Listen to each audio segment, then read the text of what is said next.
Hello, everyone. It's good to see you. My name's Tara Power, and I'm the Partnerships Lead at StartSpace.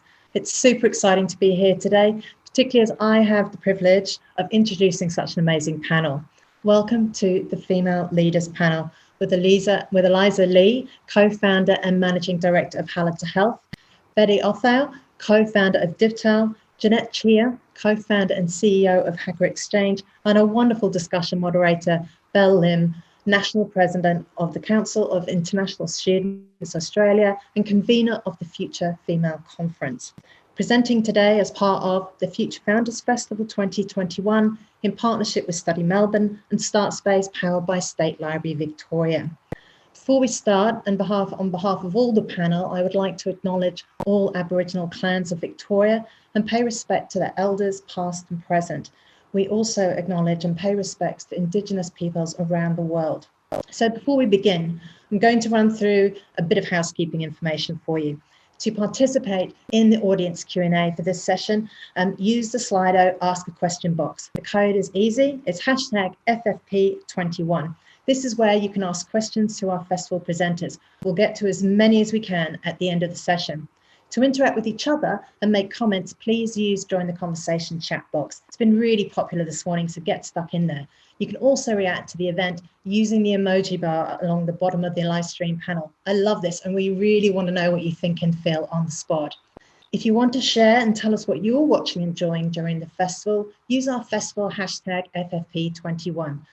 Thanks again for joining us. I really hope you enjoy this session. I know I'm looking forward to it. I'd like to hand over now to Belle Lim to kick us off. Thank you, Tara.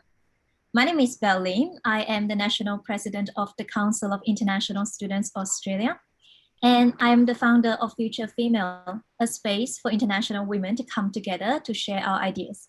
I am so excited to participate in the Future Founders Festival with you today.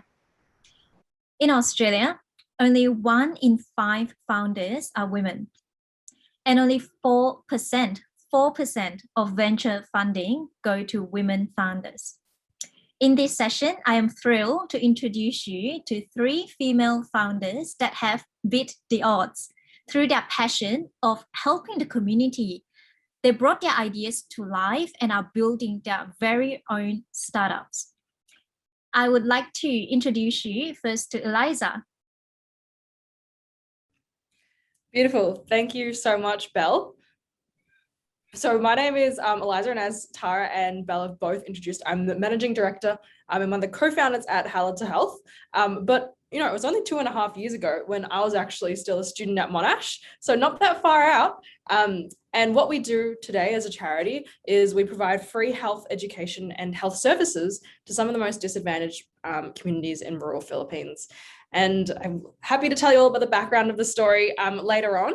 But essentially, the way that we can do this today is really because we have sort of a social enterprise model that we only started just a bit more than a year ago. And that has helped raise over $200,000 for the charity so far. So very excited to be here on this panel and share it with Jeanette and Betty. And something else that I'll mention, just because I think on previous panels and speaking engagements, I tend to hide it, but I've realized that it's not something that you should hide. And I think the reason I used to do that was because not many people sort of shine a light of what they do outside of their work, but I also work a corporate job at BCG. So doing the 2 things at the same time, which I think is something that not a lot of people have given airtime to. Absolutely, Eliza. We look forward to hearing more about your startup. And that is something that we kind of learn as women, you know, growing up, we kind of learn how to multitask and do multiple things at once successfully. So we'd love to hear from you. Next, I'd like to introduce you to Betty. Hi, everyone. It's so great to be back at the Future Founders Festival. I was here at the previous festival and love being back. So I'm Betty Othell. I'm the co-founder of DivTel, which is a online job platform that connects inclusive employers to candidates from migrant backgrounds, specifically Black, Indigenous, people of color.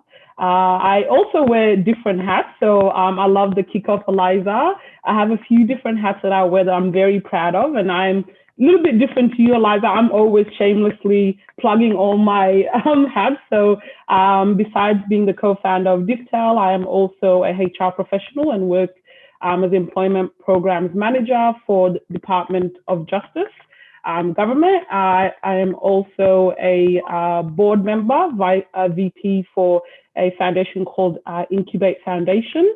And I am also a fashion model, so I also do that on the side. So shameless plug, 1, 2, 3, 4. So really looking forward to speaking to you all about DIFTEL, which is my main love and my main purpose of why I do everything I do. So look forward to speaking about that. Thank you, Betty. Talking about an overachiever, we look forward to hearing about DIFTEL, and what a great timing as we just celebrated the 9th week. Well, last but certainly not the least, I'd like to introduce you to Jeanette. Hi, everybody. My name is Jeanette Chia. Hi, Belle. Lovely to be here, and thanks for having me. My name is Jeanette Chia, and I'm not a fashion model.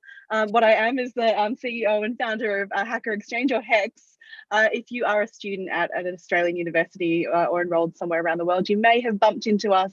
We run seriously fun innovation programs, teaching students and young people about entrepreneurship and about those incredible career paths that we might not actually hear about through the very traditional education system that we go through.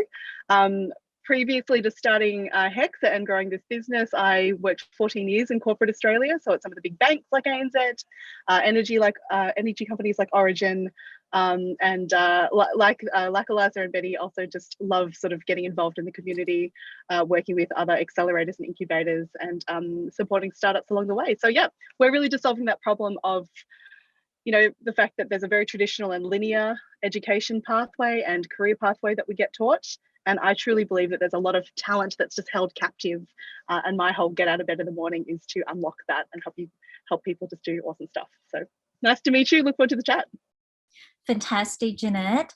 Well, I'm very excited to really dive into what is the idea that is driving you. What is the problem that you've observed, as Jeanette has briefly touched on? Because I can see that even though all 3 of your startups are very different, but there's a common thread of educating and empowering people. So can you tell us a little bit about your background and what has driven you to start this business? Let's start with Eliza. Sure thing. So a bit about my background. At university, I studied biomedicine and commerce. I thought when I graduated high school going into university, I think you're taught 3 things about health, that you can be 3 things. It's doctor, nurse, or something else. And I thought that was going to be one of the 3 options for me going into a biomedicine and commerce degree. It took very quickly. I realized that actually I was incredibly entrepreneurial. I didn't realize that in high school. I was always that kid who had chocolates in my locker and was selling them to everyone. And I didn't know that that would constituted like a project or a business. So I guess by the time I was in my 2nd year of university, I'd done a volunteering trip to the Philippines. And that's sort of where I first got exposure to just how huge the health disparity is across the world, as well as within countries and communities across rural and sort of metropolitan areas. And in particular, I had an encounter with a surgeon who had taken me to a rural community to provide free surgeries for literally hundreds of people across 2 days. And he said, or I asked, you know, how can students like me make more of a difference? Because I know that there's heaps of students like me across the world who want to get into health and want to make a difference. We just don't know how. And he actually turned around and said, actually, students can make a huge wave of difference, because what is more important is that we don't provide health education and prevent some of these diseases from happening, and go out to the communities and have the people on ground to do that before it gets too late and surgery has to become the option. And so it always stuck with me that was something that I really wanted to tackle in terms of health education. And I didn't really know that that was, I guess, a tangible problem until in one of my further years in university, I went back to that community, and it was actually a long story short, but my co-founder was the one who set up there was a community that outreached to us and said, we actually do need extra help, hands on deck. And we just took 2 weeks to go there and talk to all the people on the ground, from community leaders to health officials to local government officials. And it was really clear that what they needed was people on ground to provide health education across both schools, across hospitals and waiting rooms, across community centres. And that's something that's so simple that I think we all in Australia can definitely take for granted. The fact that we grew up with health education in our classes, we didn't have to ask for it. The fact that when we go to the doctors, we don't just get treated, but we get told about how to prevent this in the future. We get left with information and pamphlets and all this sort of thing. And you can imagine how hard it is for people who don't have any of that to protect themselves against, especially when they're living in areas that are absolutely vulnerable and at risk. So that's exactly what we did. About, the next semester break, I just put a post up on Facebook, and I said to my friends who are studying pre-med degrees, I said, look, if we did this volunteering trip and we were going to go and just teach about health education across schools and whatnot, would anyone want to come with me? And sort of within 2 weeks, there was 100 emails in my inbox wanting, students wanting to come on this trip where I hadn't even really made it official yet. And that's sort of how it all started. And I guess really now what we've discovered is, in the early days, what the problem was still half the world lacks access to basic health education and resources. And in a country like the Philippines, where 1 in 5 households still live under the poverty line, that's incredibly hard to access any form of health education or service. And so we started off our first year doing everything and anything that the community asked, from teaching about dengue prevention, rabies, to depression and mental health, to now in sort of the pandemic year, we really honed in and focused on being the core mental health service and education provider in the southern island of the Philippines. And so that's sort of what we do today. What an incredible story, Eliza. A lot of our students, a lot of our audience are students. And, from what you told us, I noticed that as students, we often underestimate our values and what we can contribute. But your story highlighted that as students, we do have a lot to contribute, and if we see the opportunities and grab it. And especially as international students, as a lot of our audience are, we have this unique, valuable global knowledge and understanding that is a really unique advantage for us. Now, Betty, would you mind to tell us a bit about what has driven you to start your business? Yeah, so my story is very much starts as a very ambitious girl who finishes university, falls in love with HR, got my Bachelor of Business, and was out as a graduate looking for a job. Never ever thinking that as a Black woman and African woman who grew up in Australia, that I would ever come across barriers to ever kickstarting my career, because I've done everything right up until that point.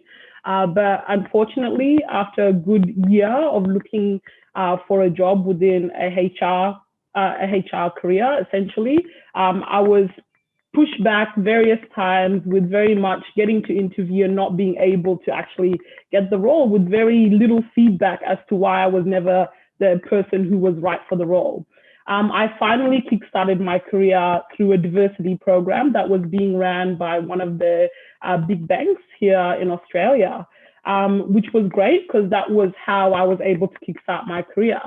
But as I went through that program and actually started my success through that program, I started meeting other people who were coming through the program, and their stories were very unfortunate because they were very similar to mine. They were not able to find roles, and only through an African inclusion diversity program were they able to kickstart their career. That's also where I met my co-founder, who was able to connect with me with the same story. And we were both in HR, and we realized we want to give back. We want to play it forward. What is the solution to what we think sometimes is a Band-Aid solution of diversity programs?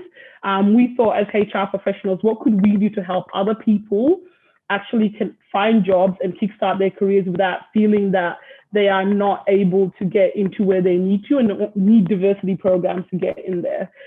So that's why we created DivTel, which is essentially a job platform that allows employers who are inclusive, and we ensure that they are inclusive through our conversations with them, what they provide to candidates in their organization. So it's not just I am inclusive by words, and we work with them to connect them to candidates who come from Black, Indigenous backgrounds and who are also identified as people of color, to help them kickstart those careers and know that they are actually organizations looking for that unique talent, diversity of thought, and all the great things that we bring, resilience. I could go on for days, and connect them to those organizations. So that's why we created DIFTAL. It's very purpose driven. We went through accelerator programs to get us to a point of launching an MVP, and we are now actually at our first year anniversary, celebrating it in July, and we're actually changing slightly changing what we present. So we are moving to a very simple job board and moving into consulting services, because we really want to play in the space of inclusion, where we're finding that our clients are looking for that support.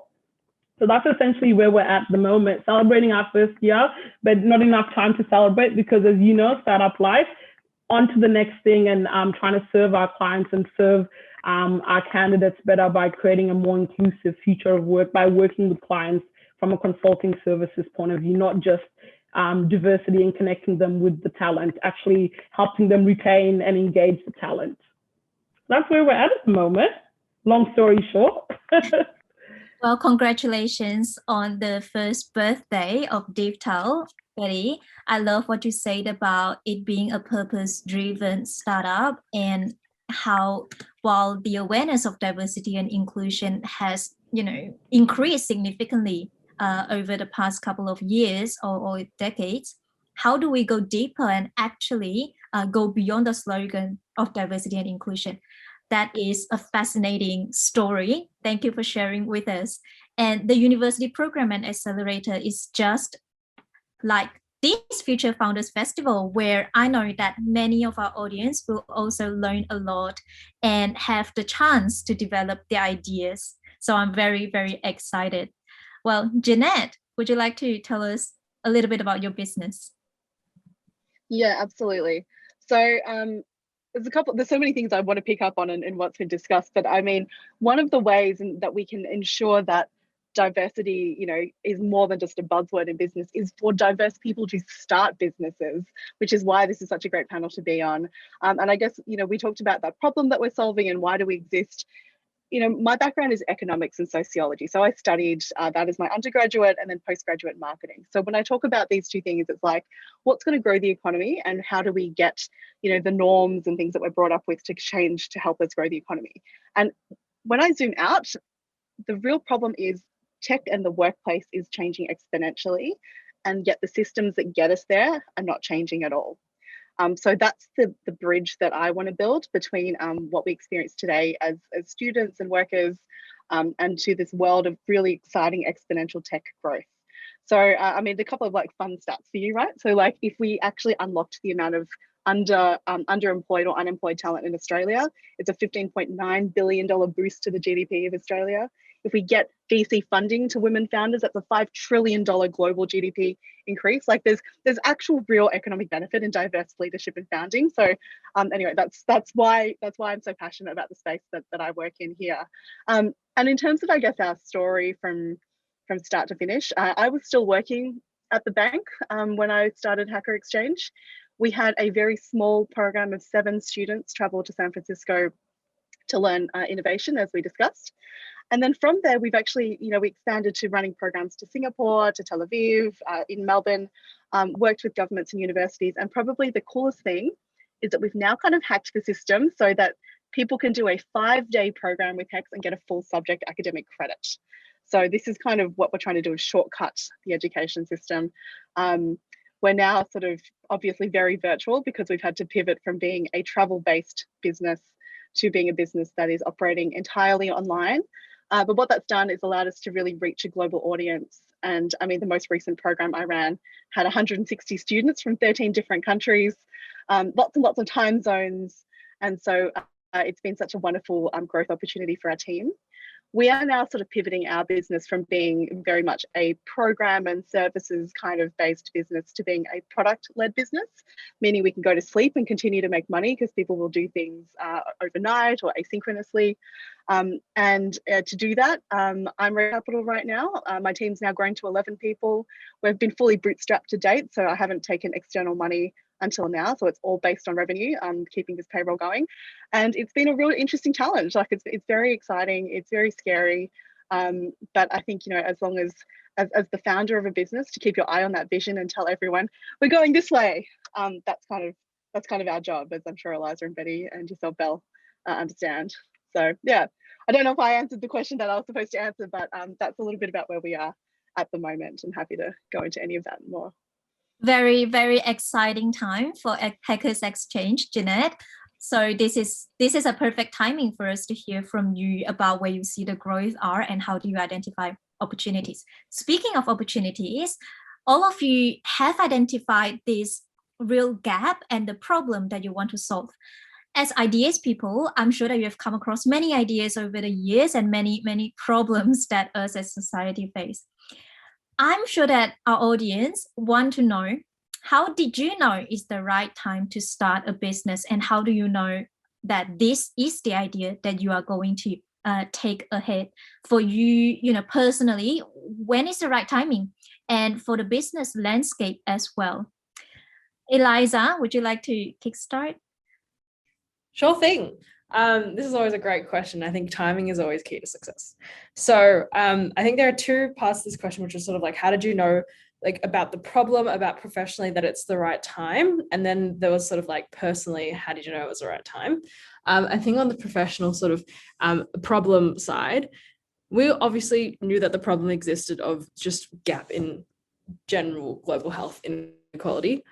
Many charities, many not-for-profits, many community organizations, many NGOs already tackling that in different areas and different geographies.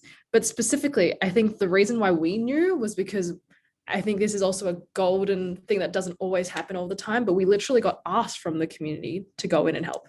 And I think that's a really important point to make, because when you do something like international aid or international development, you can often get shadowed into people thinking from the outside that it was this very outside in solution that was put onto them. But we took the time, we took the first ever trip there just to go around and ask everyone in the community what exactly that they wanted to see as a solution. And sort of that's a very unique thing that I don't think happens all the time. But a practical takeaway from that is sort of, you know, we really knew who the user or the beneficiary was going to be.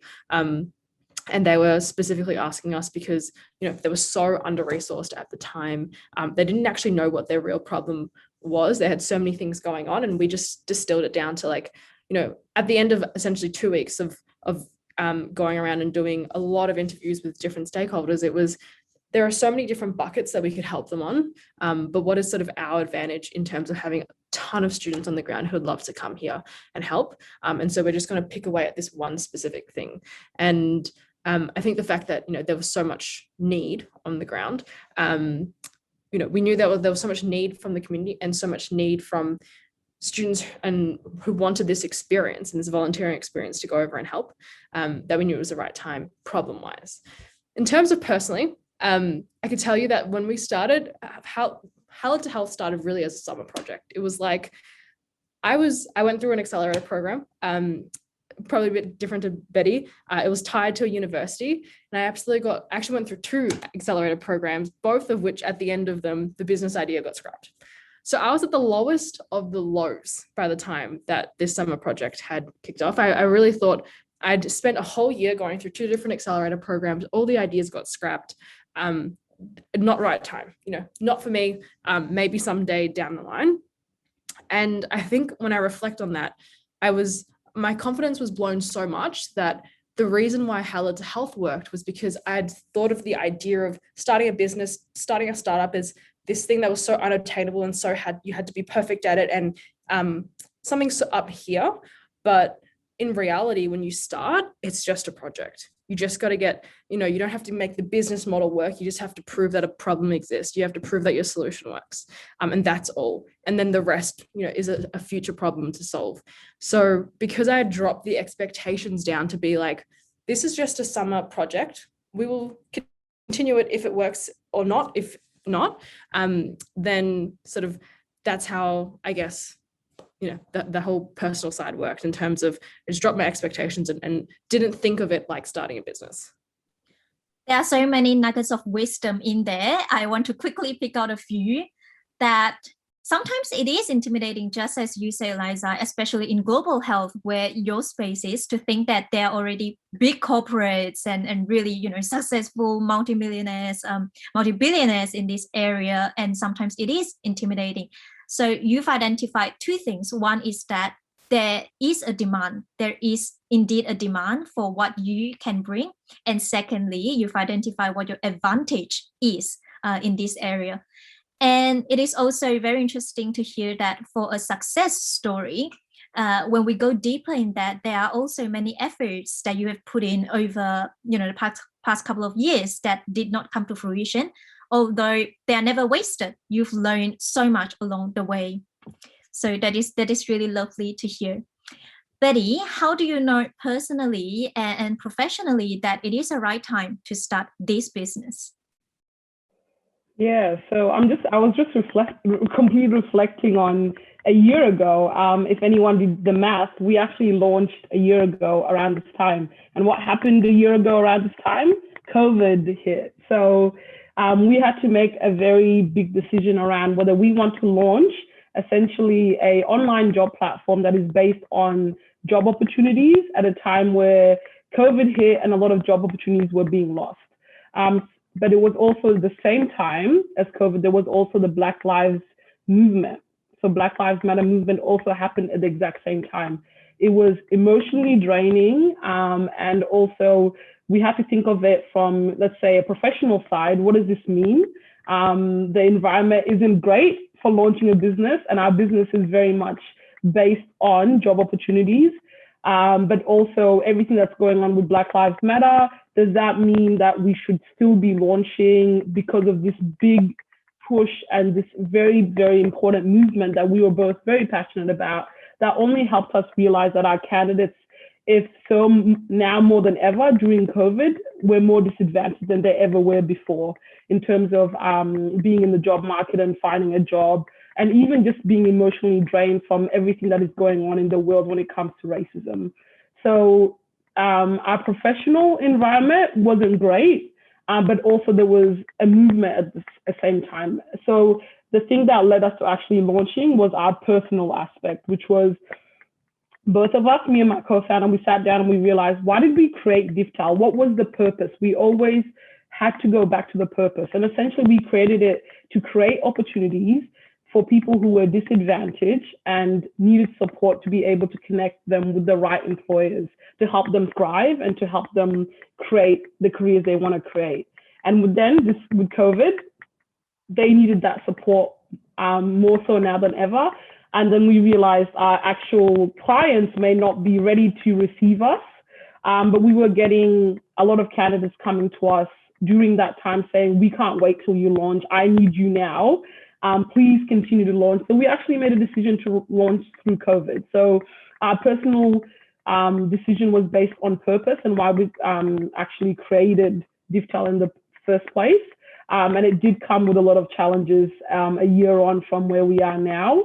And it did take us a whole year to even get to where we were in the first place. So we took the plunge and decided to launch with a MVP and to just, fly the plane and put it together as it's flying. And essentially that is probably the best analogy for how startups work. And that's what we've done.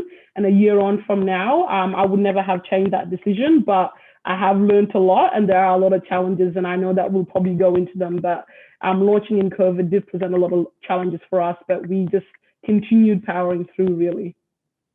That is such a valuable piece of advice, Betty.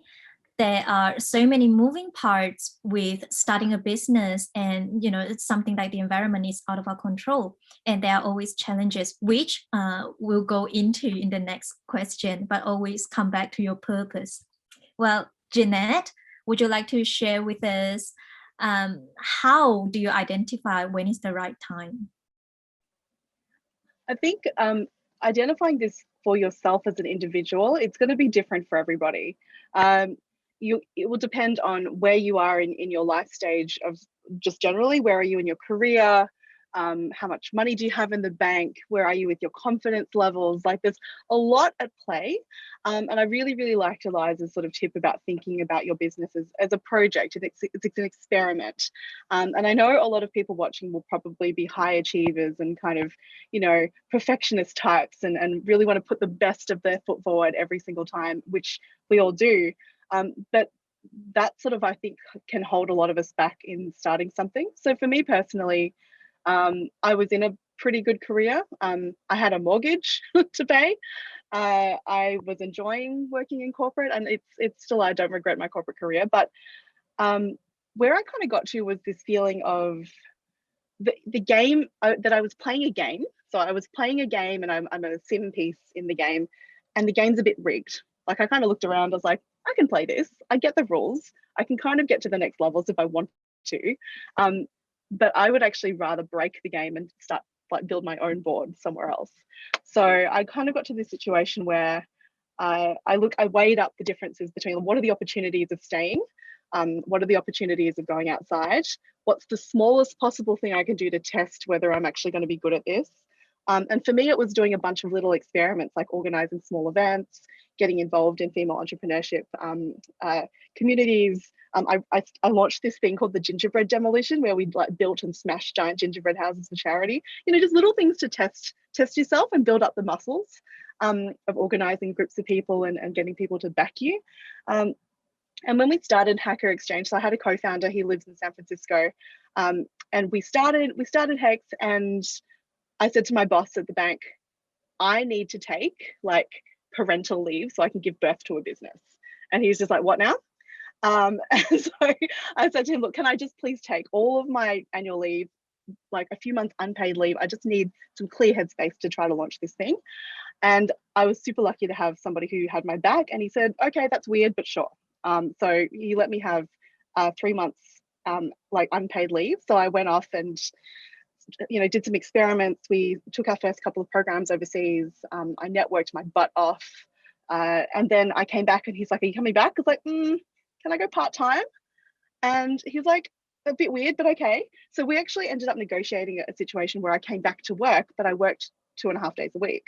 And I think these are, like Eliza was saying, some of these options that we have, they're not widely spoken about, because if you're transitioning from a career or a study career or something to a startup career, you do need some kind of a bridge, and it's really, really helpful to have these people who have your back. So don't be afraid of having those conversations with your managers and with your lecturers and parents and all that kind of stuff. And it wasn't until Hex had been going for about, I'm going to say 7-8 months, and I could see that we were getting some revenue in the door, and I was like, you know what, I have the confidence now to actually fully leave my job. So it was a long time. It wasn't just one of those moments where I woke up and drank the hustle juice and just went for it. You have to sort of build up your confidence, build up your networks, but most importantly, it's about backing yourself and saying, okay, well, what's the absolute worst case scenario? So I'm very big on sort of what's the worst case, and can I come back from that? And if you can, then it's all learning. I think that is extremely valuable advice to our audience today. Sometimes, as students, we may have to work part-time just to live. And sometimes it seems scary that you're going to take this big risk and big plunge into starting a business yourself. But just as Jeanette said, we can build ourselves up with the financial backing just a little bit and take very small steps to build up our muscles. So that leads me to my next question. What were the moments that were challenging? And what have made you persist instead of giving up when things got hard? Eliza? Cool. I should get used to the fact that I go first every time now. I should probably already know that. Challenging moments. I think there really are three challenging moments when I reflect on the last essentially 2.5 years. And I think it all started off with, like I said, it was a summer project that sort of blew out of proportion. Blew out of proportion, meaning we thought we were just going to do this once. Then essentially what happened was these schools that we were going to were starting to rely on us to provide the health education classes. And I think when you get to that point, you realize that you really do have a responsibility, even though you know that behind the scenes, this is just I've just organized people to come here. And you don't, in my mind at the time, I don't think I thought it was as official as maybe the people on the ground saw us as. And when I say blew out of proportion, I mean, like, we were teaching thousands of kids over a span of a few days and going to huge sort of school events or fairs that they would literally, take students out of class to come to our classes. And it was in the span of essentially 12 months, we got there. And in the perspective, and at the time, I wasn't, the managing director of a charity. I was literally someone who was boots on the ground, going and teaching thousands of kids in front of, in a gymnasium or whatever situation that they had. And that was extraordinarily hard, I think, doing that for, 4 weeks straight or however long straight. And so when I think about the perspective of our volunteers at the early days, which I was, what really got us through was just at the end of the day when you got the feedback cards back. And specifically, I remember this one kid who was in, I think it was 5th grade, and we were teaching his class about dengue. At the time, there was a dengue outbreak, and a lot of kids would actually get sick with it and not be able to get to school. And actually, it becomes lethal about the 2nd or 3rd time you get dengue. And I remember this one kid specifically, we were leaving to go back to Australia. And it was that day that we were about to drive out that he got his mum, he couldn't get out of school. We were leaving in the morning, but he got his mum to drive to us so that she could give us a card that he had made that night before to thank all the volunteers. And I think back to what was said on the card, and he said something like, "Thank you for coming to help our countrymen," or something. Just, he clearly found it was 45 minutes of an interaction, but probably the first time he's ever seen someone take the time out of their day to come and teach them from halfway across the world. They've probably never seen someone from halfway across the world before. And that level of, I think, gratitude that we've all felt from the students is something that continues for us today. The actual cause is what drives us through. And I think the other challenge, and probably something that maybe Betty and Jeanette, you've felt with team members, is during COVID, I think everyone got really burnt out. And when you become someone who is in a managerial position where, right now, at the time during COVID, we had a team of 11. Now we have a team of 30 that I manage in Australia.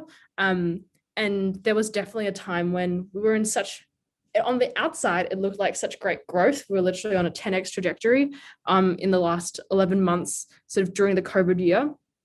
But on the inside, we were all feeling the burnout. It means that we all signed up for a role that got 10x bigger that we didn't expect. And I think when you are managing that, one, you have to, even when you are burning out yourself, role model and say that you are feeling the burn, but also role model that you're actively trying to, not just for yourself, but for others as well, improve yourself in whatever minor ways there are. So that was definitely like a people challenge. And I think even, and the third one for me, I think even just saying right now is a challenging time. Like I said at the start, I pretty much work, a corporate job and do this at the side. And it is freaking tiring. And I'm sure Betty will be able to attest. And I think now it's realizing that there is no going back. And I'm okay to say that because I think a lot of founders will have that moment of doubt where they have in their head, what if I just threw it all in now because it's getting so hard? But we choose to actively push through because you can see the vision at the other end of the tunnel. I can see us turning into a Marie Stopes. I can see us turning into this bigger thing. And it just takes us, putting in and actively choosing where to spend our time now and making sacrifices now to be able to get there, and bringing everyone along the journey with you because, everyone's probably feeling it if you are too. Thank you for sharing, Eliza.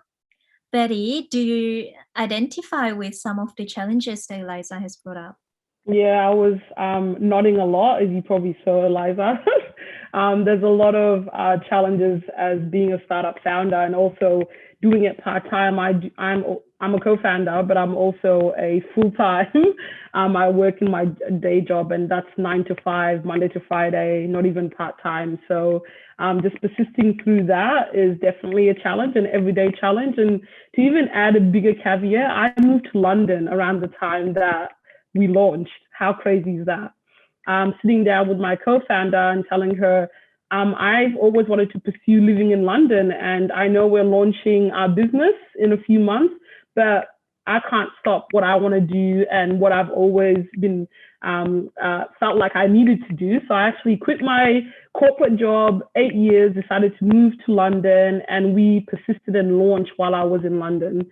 I guess me telling you that is saying that you can, if you persist, you can always do things online and find ways around it. I mean, I was meant to come back to launch DivTel, but I couldn't come back because of COVID, but we persisted and launched online and decided to make DivTel very much virtual.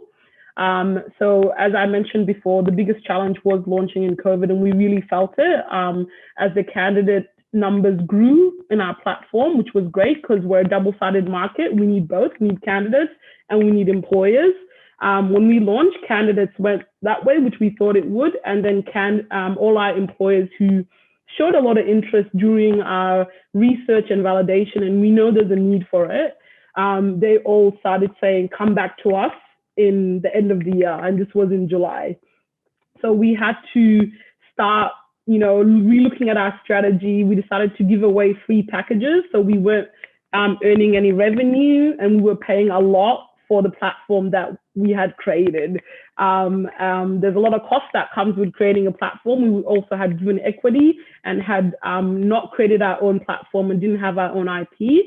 We had given equity away to an organization that already had a platform that we actually just repurposed, and we were paying to host that platform, but also had paid equity. So to go and start giving away roles in free packages and not have any revenue was a decision we made, and we to help our candidates get job opportunities, again, decision making at a very rough time. And then we are now a year long, so 6 months later, we realized the jobs were picking up, but not fast enough because we had lost a good 6 months and still not revenue generating.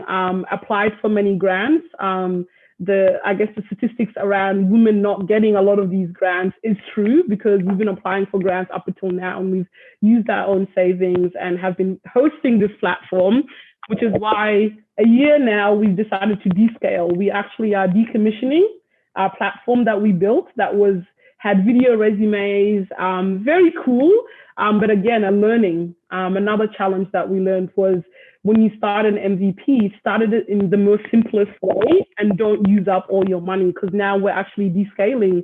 We're moving to a simple job board that doesn't cost us as much.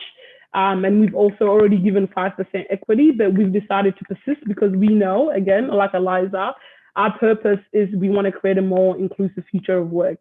And doing that means, yes, we've lost quite a bit of money because we put our savings in creating this platform, but the decision we've made is to descale and now move into consulting, as well as a simple job platform. So yeah, so a lot of challenges along the way, but we persist because, again, we go back to the vision, and we know that DivTel is actually needed as we speak to clients. We know they need support to create a more inclusive environment. They need support to even understand why this is needed. We're still having conversations like, oh, I thought we're concentrating on gender. Is cultural inclusion a thing now? And I'm like, it's diversity is not just a thing. There's so many benefits to it. So we know we're still needed, and that's why we persist. And our candidates still need us to help them and create a more inclusive future for them. Just the ones who currently are suffering, but also the ones who are in the next generation as well. So there's a lot of work to be done, and that's what keeps us going. And we just learn from our mistakes and we keep going. That's the only thing I can say. It's a lot. Yeah. Thank you, Betty. being a founder and business owner is all about solving problems every day, isn't it? Correct. Jeanette, what were the moments that were challenging for you, and how did you find a will to persist? Oh, so many challenging moments. I'm going to share a couple with you that really stand out for me. So, and Betty, I was kind of cringing about the whole equity giving away thing. I was like, oh gosh, that sounds so stressful. Okay, so number one is the co-founder that I mentioned earlier, who lives in San Francisco. We broke up. You know, we had a co-founder breakup. So that was like a situation where he ended up stepping back from the business. We decided we wanted to go in different directions. And from an emotional perspective, like you talk about like co-founding with somebody is almost like being a marriage or a relationship. You know everything about their personality, their financial situation, their families, blah, blah, blah. And it was quite a draining situation. So in terms of persisting there, like my lesson that I would tell my former self would be just continuously be driven by your own personal values. Make sure that every time you're interacting with somebody, you're behaving in a way that you're proud of, and you can look back and say, yeah, you know, I was true to myself. And also making sure that I put enough value on myself and on what I brought to the business. So that was definitely a challenging time. Another challenging time was, you know, the fact that the border slammed shut when we were 2 days away from flying out to Austin, Texas to run a Victorian government sponsored program. That would have been a bit of a career highlight for us at the business. And we all of a sudden, my runway of revenue with a team to pay and monthly salaries, I had zero revenue for the rest of the year and for the foreseeable future. So that was a very scary moment. And the way we persisted through that was through firstly freaking out and acknowledging it. Secondly, we got the team together into kind of like a war room situation. So we all, you know, got on the whiteboards, and with the support of our advisors, what we did was scenario planned. So we were like, okay, imagine flights come back in 3 months, 6 months, 12 months, 24 months. And we kind of laid all this stuff out on the table. And then we said, okay, well, worst case scenario, let's have a plan for every scenario. So we kind of like planned out. And then listening to the market, we actually realized that our customers who were students and who are universities, they were also freaking out. Like everybody's freaking out. And so I was like, okay, how can our business be the most helpful to our customers in this moment? And what I actually did, because I did a little bit of research around sort of crisis leadership at this time. And there's kind of this school of thinking is like when a child falls down and scrapes their knee, they're looking for someone to put a Band-Aid on it and someone to give them a hug. Right. In the time of COVID, with the borders shutting, the entire world had fallen down and scraped its knee, and nobody was around to put a Band-Aid on it and give them a hug. So I'm just like, I'm going to be that person for my little community. We're going to put a Band-Aid on it. We're going to say, guys, I got you. Come into my Zoom sesh. We're just going to have like drinks. We're going to bring the community together. We're going to show positivity and leadership. And I'm going to give you a hug and say, it's okay, we got you. We can run these programs. We can keep you safe. So it was very much about sort of demonstrating. So persisting through that was looking at what is in my control as a leader. How can I show up for my community and my team? How can I show up for my customers?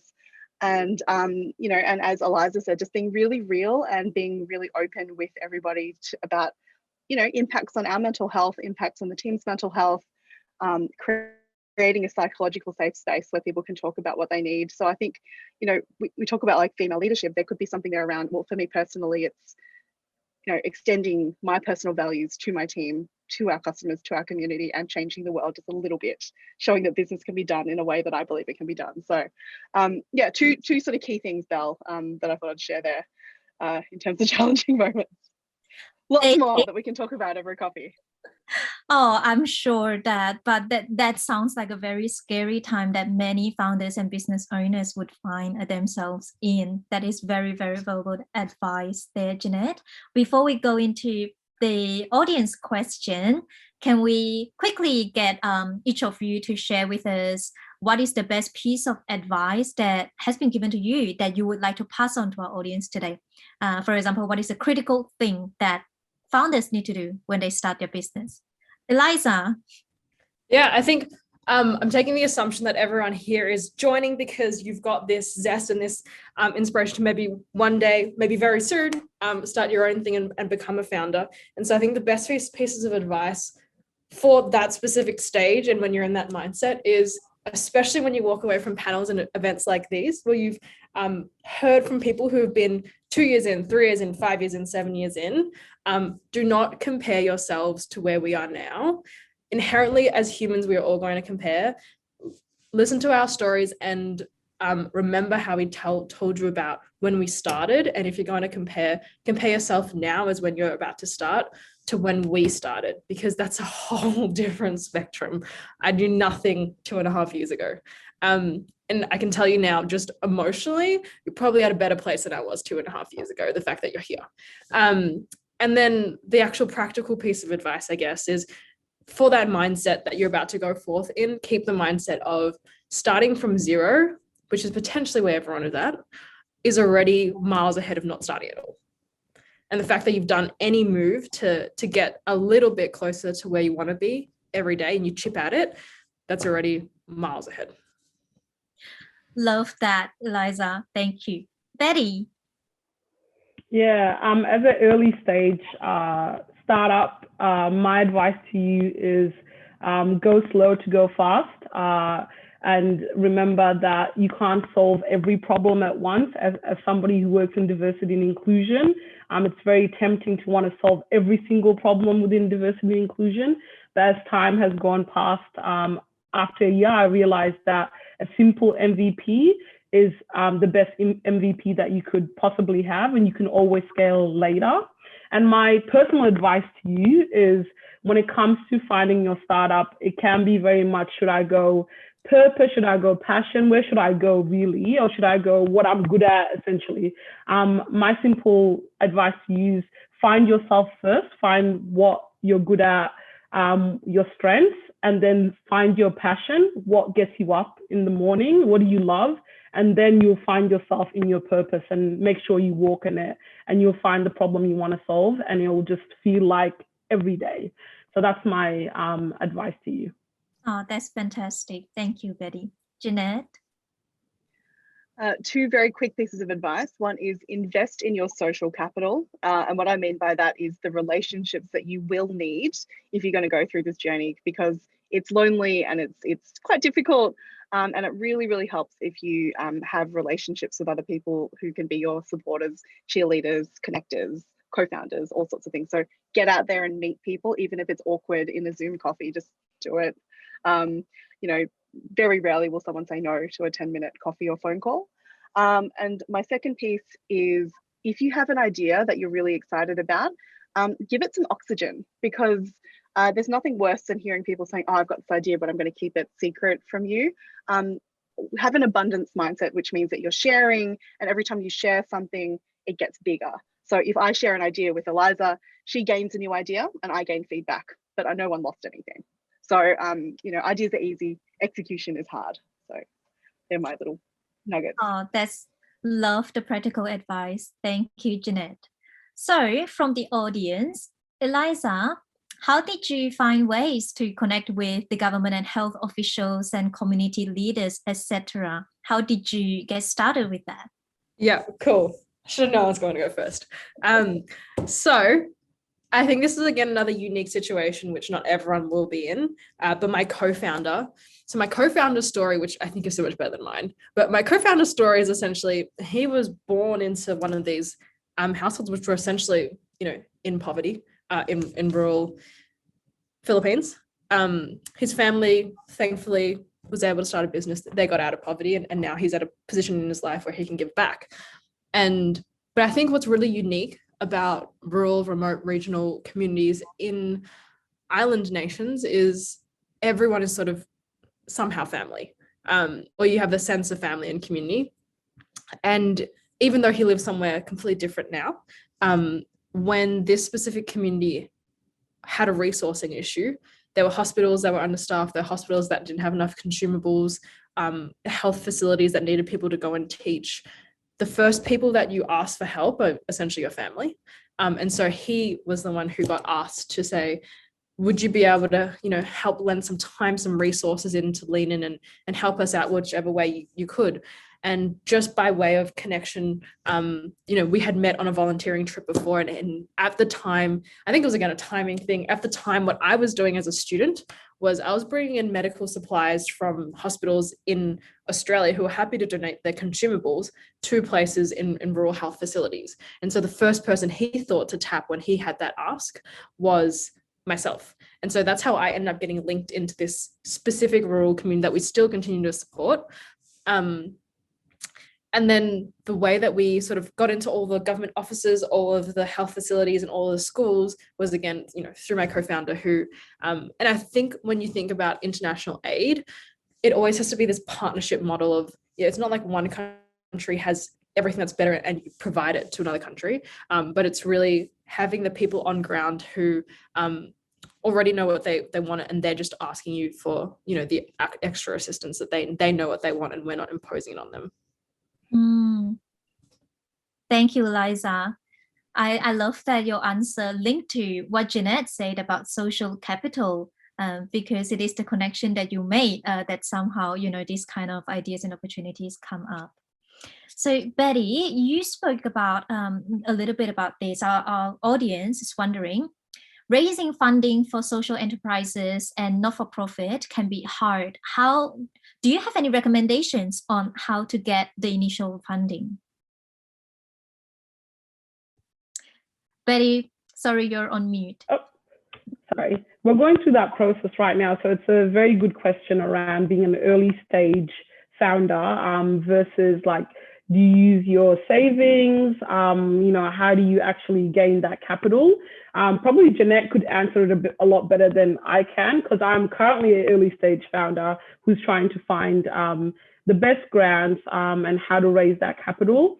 But I do know, again, it comes back down to relationships and building that social capital, more around the relationships that you make. So now we're spending a lot of time connecting with the organizations that are giving out those grants, speaking to VPs and speaking to a lot of the funding organizations and really introducing ourselves. I think when it comes to that space, people don't know your business. The advice I've been given is when you apply for a grant, they may have heard of you or they may not have. And then when you apply for a grant the second time, they now have heard of you, but then they want to know if you will apply again. And maybe the third time they've heard of you and you've connected with them and you've been able to show persistence is when they start looking at you. I don't know if that's true. It's a very tricky space to play in, but I do know that the support is there.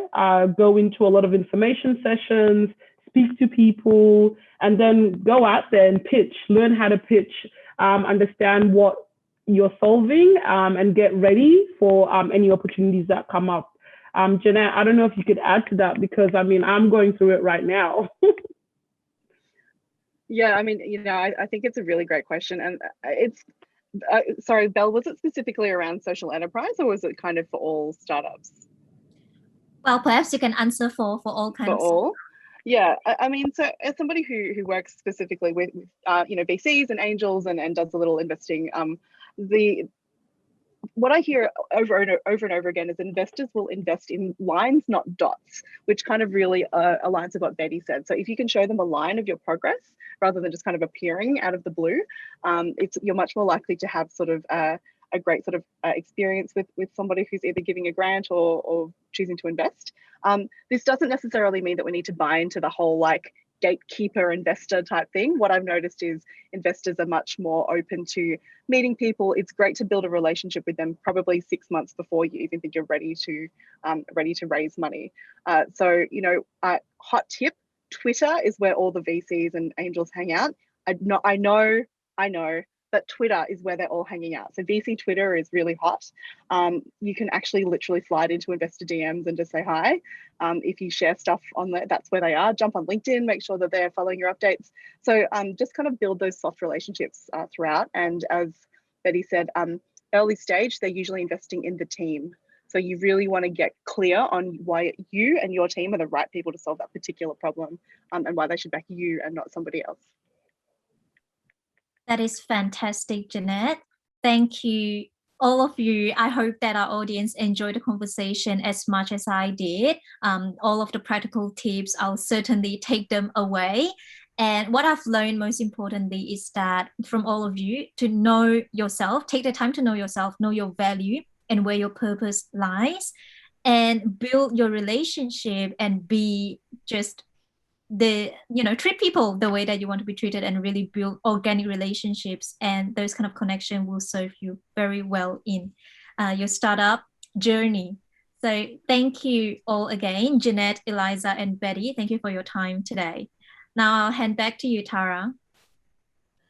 Oh, thank you all, Belle, Eliza, Betty, Jeanette. This has just been a great session. I really wish we had another hour, because I was making notes and I've got things that I want to say. The fact that building bridges, breaking the game, building it when you're in the sky, Betty, it's just, there's so much. But to reiterate your point, Belle, being your authentic self and remembering who you are, because I've in the past, you have someone else's values that you think are yours can really take you down a different track before you know that you've gone down that track.